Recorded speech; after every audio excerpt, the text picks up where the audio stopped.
In part 1, I went over the philosophy of a bug out bag, why you should bug out and how to bug out. In part 2, I'm going to be discussing the basic anatomy of a bug out bag. So here's 8 things I have in my bag that will generally help me get to my bug out location. Ammo and things, or kits. So in my bug out bag, I carry an undisclosed amount of ammo for myself, magazines, and ammo for a friend or two. I don't want to make this like the #1 thing that you should have in your bag, or the main reason, or the main thing, because I don't want to make it gun heavy, but I do want to stress the importance of having a reload. And in my case, for bugging out, I may have to use deadly force or protect my convoy on the way to my bug out location. So I do have ammo for every gun that I'm using to bug out with, and I do have magazines that are loaded, preloaded in a pouch that you see on the screen here. If you want a recommendation, it's an SHTF magazine pouch. I think it holds 10 PMags. Take a look at it for yourself, but it is something that I do use and I do have in my bug out kit, and I do recommend you have yours neat and orderly. And I believe I paid about $75 shipped.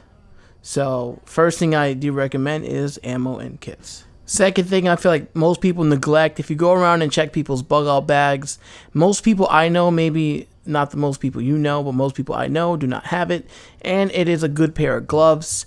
Here on the screen you will be seeing the mechanics gloves.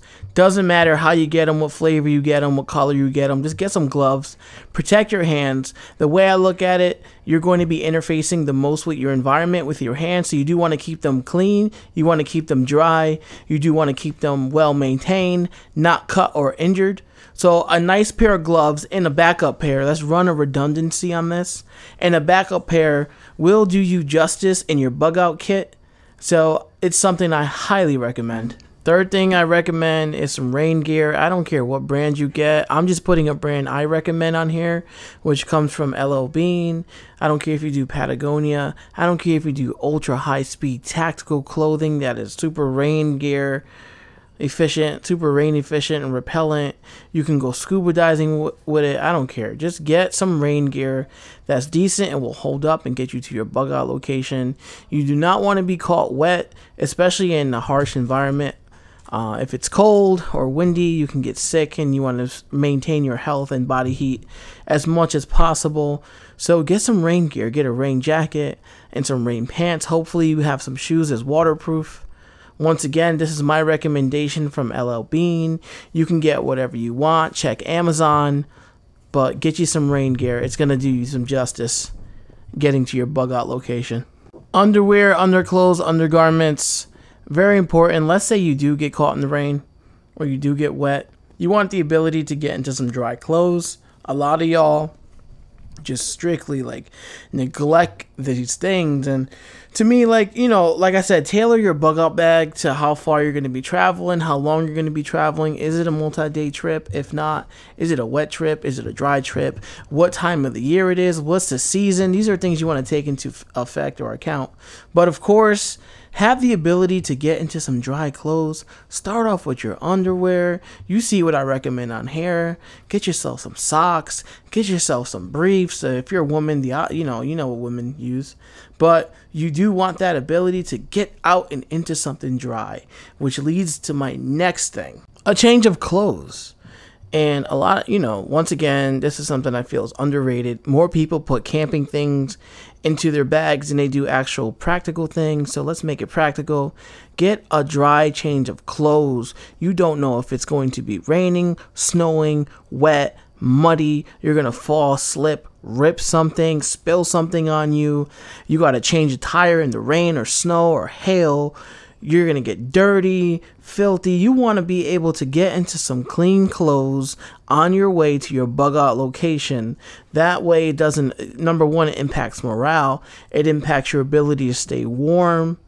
So you'll be surprised how much of a difference it makes to be traveling under stress and duress in some dry, clean clothes. It also affects hygiene.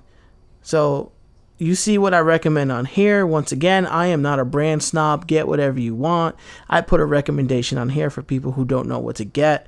You want to get something good quality and that will hold up, something ripstop or something for hiking or traveling or moving around.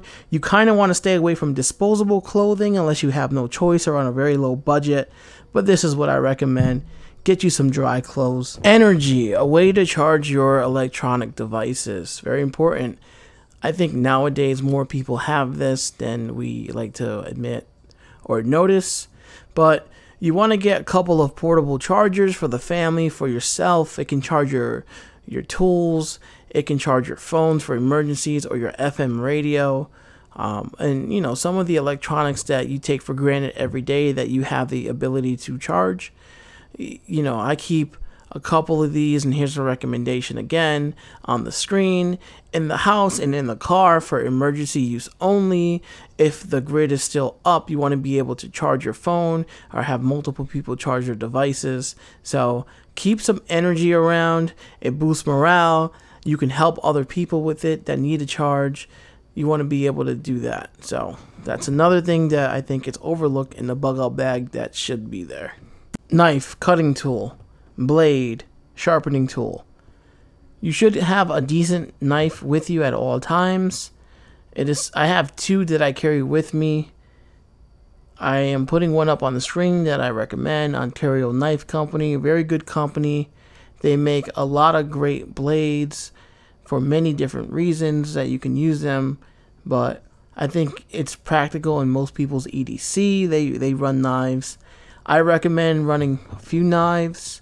Knives come in handy. It is a great tool. So, you know, not much really to say about this because I feel like most of y'all have them already, but a knife goes a long way and can create other tools for you. So don't underestimate it. Keep a few of them in your bug out bags. It'll get you out of trouble and go a long way for you. The last thing on this list, but not least, I feel like it's actually the most important thing that you should probably have on here, besides your feet and your hands, is a light.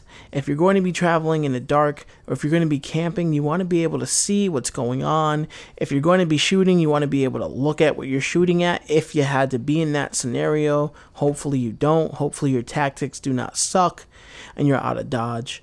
But a light is a very important tool. A lot of bad things happen at night. You know, you don't want to be overran, or you don't want animals getting into your stuff. So a light can save you a lot of heartache, headache, and trouble. Keep a light with you.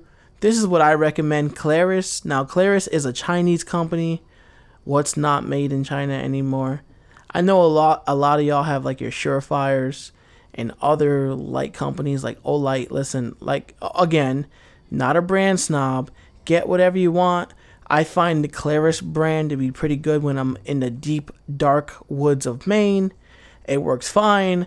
I have dropped it, ran it over with the car, washed it in a washing machine, put it through a dryer, and they still work.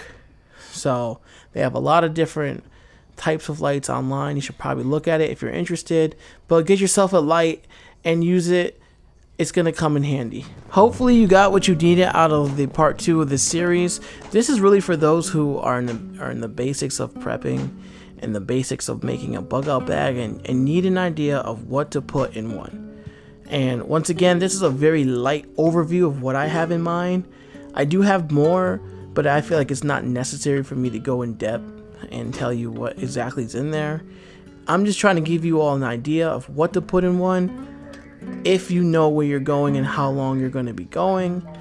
Once again, my trip may be a couple of days, so I'm kind of planning for that in my bug out bag. Yours may be shorter, but this gets the job done for me generally, and hopefully this gives you an idea and you know exactly where to go and how to plan. So please tune in next time for the next episode of Bug Out Bag Basics.